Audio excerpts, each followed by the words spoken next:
मंडळी, मी प्रगती. स्वागत आहे तुमचं आमच्या यूट्यूब चॅनलमध्ये. तर मित्रांनो, आजची भेट खरंच खूप खास आहे, कारण आज आपण पुन्हा जात आहोत शिंदे ॲग्रो फार्मला व्हिजिट करण्यासाठी. मंडळी, या अगोदरसुद्धा आपण शिंदे ॲग्रो फार्मला व्हिजिट केली होती. तो फार्म आपण एक्सप्लोअर केला होता आणि अभिजित शिंदे सरांसोबत आपण छानशा गप्पा मारल्या होत्या. शिवाय त्या व्हिडिओला तुमचा चांगल्या प्रकारे प्रतिसाद मिळाला, ते बघून खूप छान वाटलं. तर मित्रांनो, चला निघूया, आपण शिंदे ॲग्रो फार्मला व्हिजिट करूया. आज पुन्हा नव्याने तो फार्म एक्सप्लोअर करूया.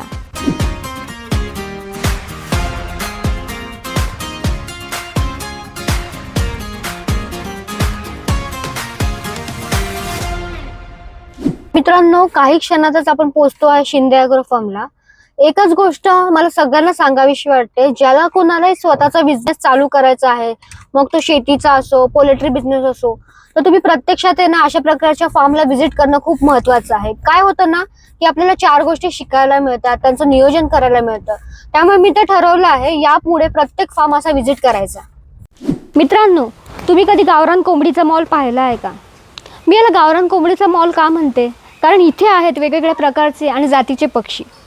आणि आपल्या आजच्या याच व्हिडिओमध्ये आपल्याला कळणार आहे त्या पक्ष्यांच्या जाती, त्या पक्ष्यांचं खाद्य, नियोजन आणि संगोपन याबद्दलची सविस्तर माहिती आपण जाणून घेणार आहोत शिंदे ॲग्रो फार्मचे मालक मिस्टर अभिजित शिंदे सर यांच्याकडून. त्यामुळे हा व्हिडिओ शेवटपर्यंत बघा. अभिजित सर, स्वागत आहे पुन्हा एकदा तुमचं आमच्या यूट्यूब चॅनलमध्ये. धन्यवाद मॅडम. जसं मॅडमने तुम्हाला सांगितलं होतं की गावरान कोंबड्यांचा मॉल, तर होय, गेले 15 वर्ष मी अभिजित शिंदे गावरान कोंबड्यांचा मॉल चालवतो. आणि हे सगळं हे शेतकऱ्यांसाठी आहे. ॲक्च्युली प्रॉब्लेम या इंडस्ट्रीचा असा आहे की कुठली ब्रीड पाळायची आणि कशातून काय फायदा होईल हे अजून शेतकऱ्यांना माहिती नसतं. एका कोणी जर दुसऱ्यांनी चालू केलं तर तेच मागे चालू करतात आणि ह्या सगळ्यांचा ट्रॅप, म्हणजे जे ट्रेडर्स लोक जे असतात त्या ट्रॅपमध्ये हे लोक फसतात.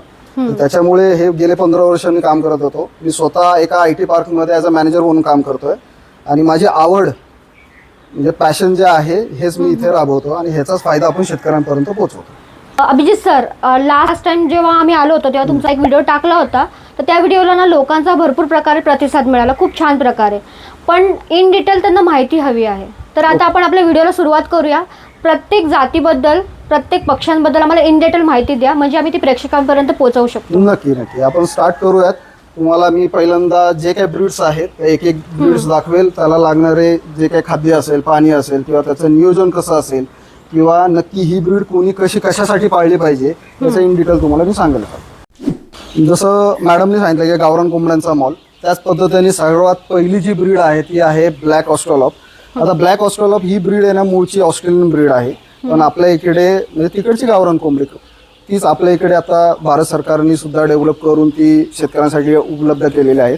याचं मेन प्रोडक्शन काय आहे की सर्वात जास्त अंड देणारी कोंबडी.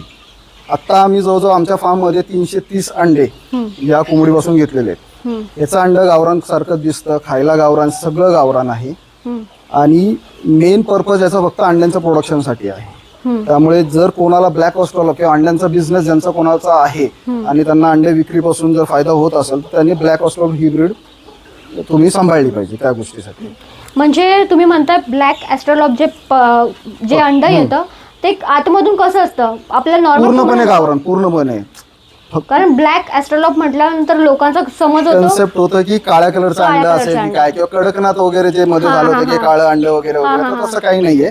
कडकनाथ ही सुद्धा एकच ब्रीड आहे, फक्त तो काळा कलर. आता ब्लॅक ऑस्ट्रोलॉप मध्ये कसं असतं की काळा कलर असतो, त्याच्यावर ग्रीन कलरची छटा असते आणि एकदम असा छान तो शाईन करत असतो अंड्याचा. आणि त्याचा जे वरचा जो तुरा वगैरे असतो तो एकदम लाल भडक असतो. त्याचं वैशिष्ट्य आहे, काळे पाय असतात आणि एकदम सुंदर दिसणारा पक्षी आहे, एकदम रुबाबदार आहे. पण अंड्यांचा बादशाह कोणी असेल तर तो आहे ब्लॅक ऑस्ट्रोलॉप. मग याची काळजी कशी घ्यायची, तर संगोपन कसं करायचं? याची काळजी बेसिक आहे, जसं तुम्ही गावरान कोंबड्यांची काळजी घेता त्याच पद्धतीने याची तुम्हाला काळजी घ्यायची आहे. बेसिक त्याचं खाद्य वगैरे जवळजवळ 120 ग्रॅम, 110 ते 120 ग्रॅम हा डेली बेसिसला खात असतो. मग खाण्यामध्ये तुम्ही आजोळा, त्याच्यानंतर हायड्रोफोनिक, त्याच्यानंतर तुमचं जे काही भाजीपाल्याचं वेस्टेज असेल ते, किंवा मग कंपनी फीड जे असेल ते तुम्ही त्याला देऊ शकता. आता जसं तुम्हाला मी ब्लॅक ऑस्ट्रोलॉप जे सांगितलं होतं, पण लोकांचं कसं असतं काळा कलर आमच्याकडे गावरान म्हणून खपला जात नाही. ही जी कन्सेप्ट आहे अजूनही आपल्या रुरल एरिया जो आहे ते लोकांना जमत नाही. काळा म्हणजे काहीतरी वेगळं, पांढरा म्हणजे बॉयलर आणि कलरफुल म्हणजे गावरान, ही कन्सेप्ट अजूनही आपल्यामध्ये आहे.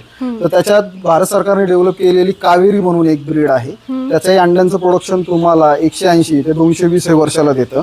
ही जवळजवळ तुम्हाला एक 60 ते 70 ते 75 दिवसामध्ये 1.25 किलोपर्यंत, म्हणजे तुम्हाला जर समजा कटिंगचा करायचा असेल, खाणेयुक्त ठेवायचं असेल, तर हा तुम्हाला 70 ते 75 दिवसामध्ये सुद्धा हा कटिंगला येतो. आणि अंड्यांचं प्रोडक्शन वर्षाला हा तुम्हाला जवळजवळ 180 ते 220 अंडे वर्षाला देतो. याच्यामध्ये वैशिष्ट्य असं आहे की हा कलरफुल मध्ये असतो. जसं ब्लॅक कलर हा ओनली ब्लॅक असतो, पण याच्यामध्ये हे कलरफुल म्हणजे काळा, पांढरा, तांबडा असे सगळे कलरफुल, जसं गावरान कन्सेप्ट आपली आहे त्याच्यावर आहे. आता हे कोणी पाळलं पाहिजे, तर हे मोस्टली कोणी शेतकऱ्यांनी पाळलं पाहिजे. का पाळलं पाहिजे की फॉर एक्झाम्पल तुम्ही कुठले पिल्लं आणले, एक तर मोठे केले, त्याचं जर तुम्हाला विक्री करायची असेल तर इझिली विक्री होते याची चांगली. आता जवळजवळ माझे काही शेतकरी आहे जवळजवळ 400, 450, 500, 600, 700 अशा ह्यानी विकले जातात. कोंबडे चांगल्या पद्धतीने 1.5 किलोचे विकले जातात. आणि जर तुम्ही तसे विक्री नाही झाली तुमच्याकडनं, मार्केटिंग नाही जमलं तुम्हाला, तर 4.5 ते 5.5 महिन्यानंतर ही अंडे तुम्हाला चालू करते. ड्युएल पर्पज अशी ही ब्रीड आहे. तर मित्रांनो, आता नेक्स्ट ब्रीड बद्दल आपण जाणून घेणार आहे, ती म्हणजे सोनाली. तर सोनालीची ब्रीड काय आहे हे आपण जाणून घेऊ अभिजित सरांकडून. सर, आम्हाला सांगा. आता याच्यामध्ये कसं होतं की सोनाली आणि कावेरी ही मल्टी कलर मध्येच आहे. आता सोनालीचं मेन जर डिफरन्स बघायला गेलं तर याचे काळे पाय असतात, चमकदार असते, शेपूट पूर्णपणे त्याची वर असते. फक्त हाईट मध्ये ही सोनालीची ब्रीड असते. याचंही अंड्यांचं प्रोडक्शन सेमच आहे. तुम्हाला वर्षाला 180 ते 220 अंडे भेटतात. खाद्य तुमचं 100 ते 120 ग्रॅम पर पक्षी खाद्य आहे. याचं जे वजन वाढ असतं हे 3 महिन्यानंतर तुम्हाला प्रॉपर 1.25 किलोपर्यंत जातं. म्हणजे सध्या जे प्युअर गावरान करतात त्याला जे लुकलाईज म्हणतो ते सिमिलर आता सोनालीला आहे. आणि सध्या सोनालीला मार्केट जास्त आहे, लोक जास्त प्रेफर करतात आणि खाण्यासाठी पण ती बेस्टच आहे. सर, आता ही कोणती ब्रीड आहे? आता याच्यामध्ये जर तुम्ही बघितलं असेल ना, तर याला फायमी इजिप्तची ब्रीड म्हणतो आपण. मूळची इजिप्तची आहे आणि एकदम सुंदर आहे. म्हणजे त्याचा डोळा वगैरे बघाल तुम्ही तर पूर्णपणे काळा आहे, पुरा त्याचा झिगझॅग सारखा आहे आणि एकदम सुंदर आहे. ह्याचंही अंड्यांचं प्रोडक्शन तुम्हाला जवळजवळ 200च्या आसपास, 200-220 तुम्हाला वर्षाला ही अंडे देते. ही पण ड्युएल पर्पज आहे. तुम्ही खाण्यासाठी पण यूज करू शकता आणि कटिंगसाठी पण यूज करता. डिफरन्स एवढाच आहे की तुमच्याकडे काय विकलं जाते त्याच गोष्टी तुम्ही पाळल्या पाहिजेत. आता ह्या ज्या ब्रीड आहेत हे काही जण शो पर्पज घेऊन जातात. माझ्याकडे काही रिसॉर्ट्सवाले आहेत, काही फार्मर्सवाले आहेत ना, काही जण शो पर्पजसाठी घेऊन जातात हे. आणि याचं भरपूर प्रोडक्शन आपल्याकडे पण चालू असतं.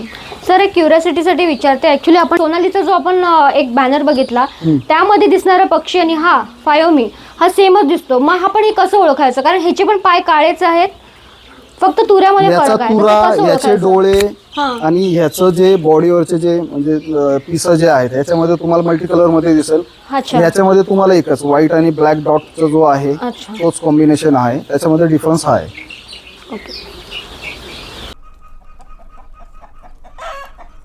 दादा, आम्ही तुमच्या फार्म मध्ये फिरलो. तुमच्या फार्मची शोभा वाढवणारे हे जे बदक आहेत, आम्हाला त्यांच्याबद्दल जाणून घ्यायचं आहे. हे कोणत्या प्रकारचे बदक आहे, कोणत्या जातीचे बदक आहेत? अच्छा, आता हे जे पांढरे शुभ्र बदक तुम्ही बघतायत ना, हे ऍक्च्युली आता एक 2 महिन्याचे पिल्लच आहेत. आपण यांना पिल्लच म्हणतो 2 महिन्याची.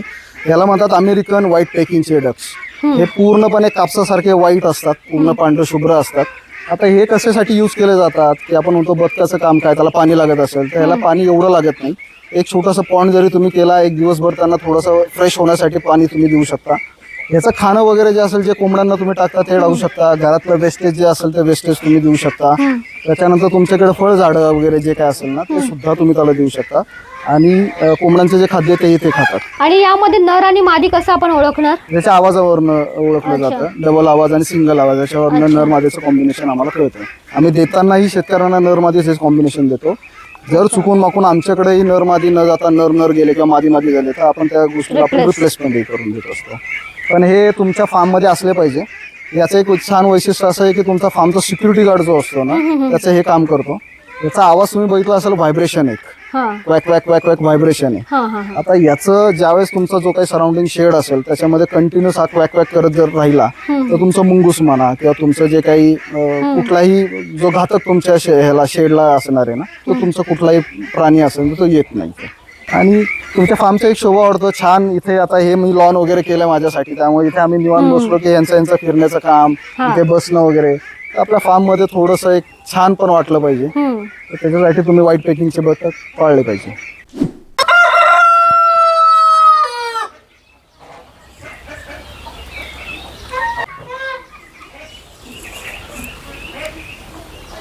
अभिजित सर, आम्हाला या ब्रीड बद्दल जाणून घ्यायचंय, कारण ना याच्यामध्ये आम्हाला वेगळेपणा दिसतो. जसं यांच्या पायावर पंख आहेत, पांढरा शुभ्र कोंबडा आहे, तर आम्हाला या ब्रीड बद्दल जाणून घ्यायचंय. आता ह्या ब्रीडचं नाव आहे ना कोलंबियन ब्रह्मा, या ब्रीडचं नाव आहे. बाहेरच्या देशातली गावरान कोंबडी ते आपण आपल्याकडे नवीन शेतकऱ्यांसाठी काहीतरी नवीन आणलं पाहिजे म्हणून आपण आणली होती. 2 वर्षापूर्वी सेंट KVK नारायणगावमध्ये आपण डिस्प्ले केला होता. सगळ्या जाती आपण तिथं 18 ते 20 जाती केल्या आणि त्याच्यामध्ये अट्रॅक्शन म्हणून आपण ब्रह्मा अट्रॅक्शनमध्ये दिलं होता. 2 वर्षाचं भरपूर प्रोडक्शन आपण घेऊन ओरिजिनल प्रोडक्शन घेऊन आपण शेतकऱ्यांना दिलेलं आहे. आता हे नक्की कुणी पाळायचं? ज्यांच्याकडे फार्म हाऊस आहेत, ज्यांच्याकडे हॉटेल व्यावसायिक आहेत किंवा ॲज अ एंटरटेनमेंट त्यांना काहीतरी नवीन ठेवतात, अशी लोक प्रेफर करतात. हे मीट पर्पज नाही आहे. ओके. हे तुम्ही शो पर्पज ठेवू शकता. बरं तुम्ही म्हणाल अंडे जर बाहेरच्या देशातले आणि पांढरा दिसतो म्हणजे पांढरं वगैरे अंडं असेल, हे आत्ता घातलेले ताजे अंडे आहेत. ओके. आता हे अंड नक्की कसले तुम्हाला काय वाटतंय? गावरानच आहे. बस बाहेरच्या देशातली गावरान कोंबडीच म्हणजेच गावरान अंडे असतात. अंड्याची साईज पण तुम्ही बघू शकता, गावरानसारखीच आहे. म्हणजे वेगळं विशेष काही नाही तिकडची गावरान कोंबडी. फक्त त्याचा जो पेराव आहे की तो राहतो उभा किती, त्याचे पंख पायापर्यंत पैसा असतात, दिसायला हायटेड आहे आणि रुबाबदार आहे. आता माझ्या इथे 4 फिमेलला आम्ही एक कोंबडा असं कॉम्बिनेशन ठेवलेलं आहे. तुम्ही आता बघितलं असेल की तुम्ही त्याच्याजवळ गेले की तो स्वतः धावून येतो, म्हणजे प्रोटे हे करतो. पण खरं तर हा पेट झोन आहे. म्हणजे तुम्ही आता जसं आमच्या जेथे आमच्या मॅडम तिथे काम करत असतात तेव्हा त्यांच्या जवळ तो येतो, खाणं पिणं सगळं आहे. दुसरा माणूस कोणी आला तर तो अटॅकही करतो. आणि एकदम सुंदर पेट म्हणून आपण जसं कुत्रा आणि मांजर तुम्ही पाळता तसं तुम्ही तुमच्या फार्ममध्ये बदक, राजहंस, त्याच्यानंतर अशा वेगवेगळ्या जातींमध्ये काम केलं तर नक्की तुम्हाला फायदा होऊ शकतो. आणि यांची ब्रीड जेव्हा अंड्यातनं बाहेर येते त्याला काय कालावधी लागतो? नाही, हे गावरान कोंबड्यासारखंच आहे. तुम्हाला 21 दिवसामध्ये याचेच पिल्लं निघतात वगैरे. सध्या याचं ट्रेंड असल्यामुळे थोडंसं महाग जात आहे. प्रोडक्शन एवढं आता आपल्या इंडियामध्ये एवढं नाहीये त्याचं. आणखीन एक प्रश्न होता शेवटचा, की तुम्ही बोला मीट पर्पज नाहीये, बट ह्याची अंडी खाऊ शकतात का? याचे अंडे तुम्ही खाऊ शकता, याचं चिकनही तुम्ही खाऊ शकता. आम्ही स्वतः आता आमचंच ब्रीड आहे म्हटलं, आम्ही याचं चिकनही टेस्ट केलं होतं. पूर्णपणे गावरांसारखंच लागतं. विशेष तुम्हाला असं वाटेल की बॉयलर सारखं लागत असेल, अजिबात नाही. पूर्ण गावरांसारखं त्याची टेस्ट आहे. अंडे खायला सुद्धा गावरान आहेत. आता याच्यामध्ये अजून एक वैशिष्ट्य तुम्हाला सांगू का, की ही स्वतः तिचं अंड उगवण्याची क्षमता हिच्यामध्ये आहे. ही वर्षाला तुम्हाला 140 ते 150 अंडे देते. ही स्वतः तिचे अंडे उगवते आणि त्यातून पिल्लंही बाहेर काढते. ही 20-25 अंडे घेऊन बसते, कारण की एक तर ती दिसायला मोठी आहे त्यामुळे तेवढी जास्त हे करून घेते. फक्त एवढंच असतं की यांचं वजन जे आहे ते मेंटेन तुम्हाला करावं लागतं जर तुम्ही अंड्यांचं प्रोडक्शन घेत असाल तर.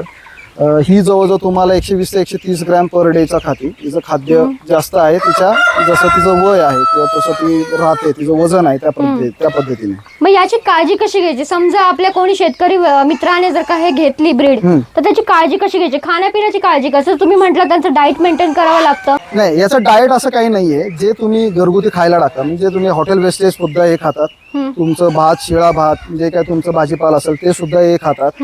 फक्त आता आम्ही कसं ओरिजिनल ब्रीड असल्यामुळे आम्ही प्रॉपर याचं मेंटेन केअर करतो आणि आम्हाला पिल्लांचं प्रोडक्शन याचं हवं असतं. म्हणून तुम्ही तुमच्याकडे जसं रेग्युलर तुम्ही तुमच्या गावरान कोंबड्यांना सांभाळता त्याच पद्धतीने याला सांभाळायचं आहे. त्यामुळे विशेष असं काही मेंटेन करायचं नाही. फक्त याचे पीस जे आहेत किंवा ते पंख जे म्हणतो आपण ते पायापर्यंत असतात, ते तुम्हाला हार्डली करून एक 4 महिन्यानंतर किंवा 5 महिन्यानंतर ते पंख कापावं लागतात. मोस्टली पंख खूप मोठे होतात आणि बर्फाळ प्रदेशामध्ये राहणारा हा हे आहे, त्याच्यामुळे पंख किंवा प्रोटेक्ट करायला भेटतात. पण आणि काय होतं की त्याचं ज्यावेळेस आपण ओपन सोडतो ते चिकन आणि हे त्याच्या अडकत असतात, त्यामुळे तेवढं फक्त पंख तुम्हाला केअर करावं लागते.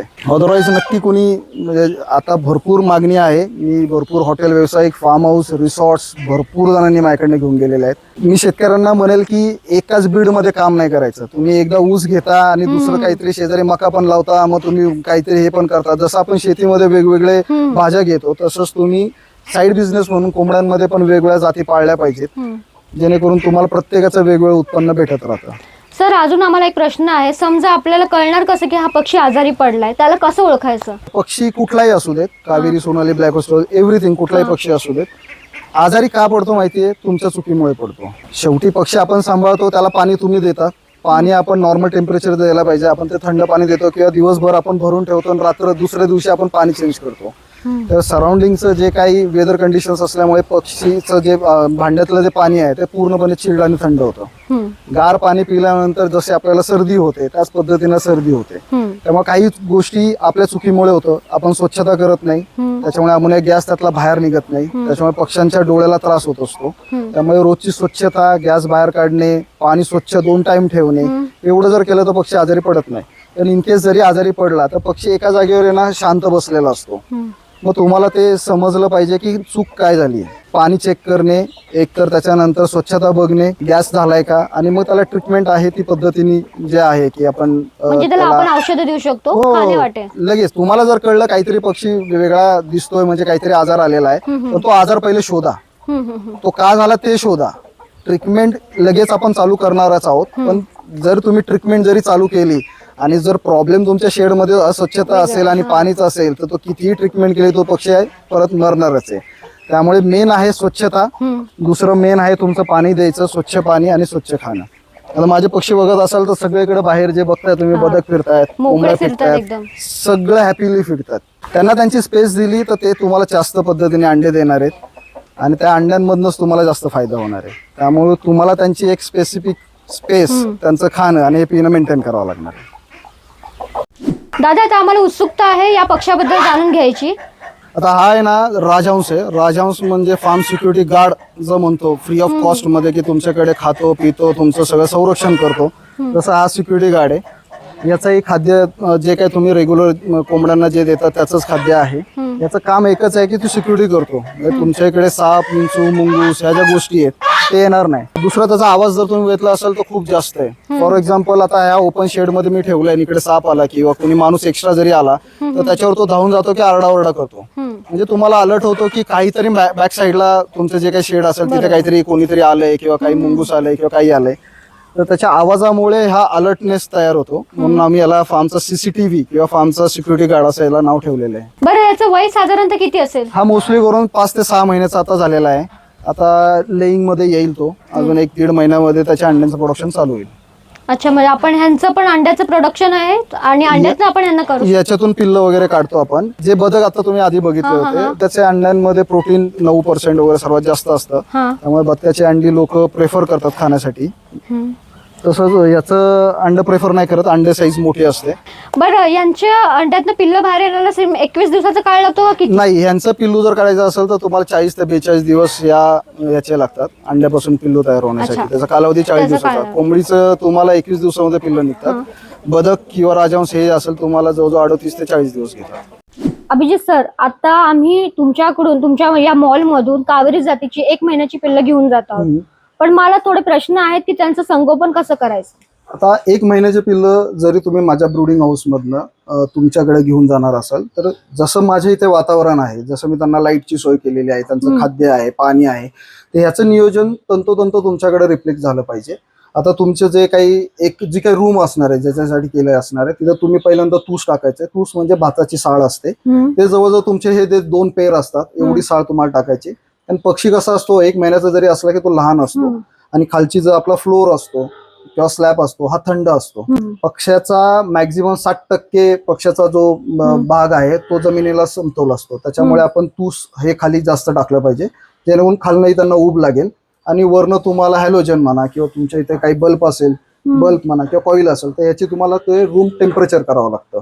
ह्या 2 गोष्टी मेन.